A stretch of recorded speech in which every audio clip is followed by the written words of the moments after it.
আজকে দুপুর 12টা নাগাদ সোয়া 12টা নাগাদ তাদের ইন্ডিয়ার যে বিএসএফ এবং তাদের সাধারণ জনগণ তারা বাংলাদেশের ভিতরে ঢুকে পড়ে।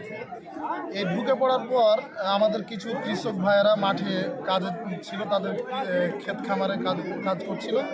তারা জমি থেকে তাদেরকে বাধা দিলে বা নিষেধ করলে তারা হুমকি দিয়ে এবং কিছু ককটেল চার্জ করে আমাদের ক্ষেত খামারের যে ফসল, যেমন আপনার সরিষা, ভুট্টা, এরপরে আম গাছ, তারা সমানে কেটে সবগুলো সাবার করে দিয়েছে এবং ফসলের জমিগুলোতে এসে তারা কোদাল দিয়ে কোপাকুপি শুরু করেছে। কিছু গ্রেনেড সাউন্ড এবং তীর পাথর নিক্ষেপ করেছে, অনেকগুলো ককটেল চার্জ করেছেন এবং গ্যাস বোমা, হাত বোমা ওরা নিক্ষেপ করেছেন এবং কিছু পেট্রোল বোমাও তারা নিক্ষেপ করেছেন।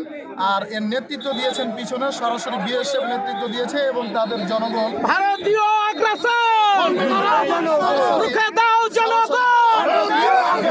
বিএসএফ সরাসরি নেতৃত্ব দিয়েছে এবং তাদের সাধারণ জনগণ আমাদের গাছগুলো কেটে ফেলেছে। এর প্রতিক্রিয়ায় যখন আমাদের সাধারণ কৃষকরা যখন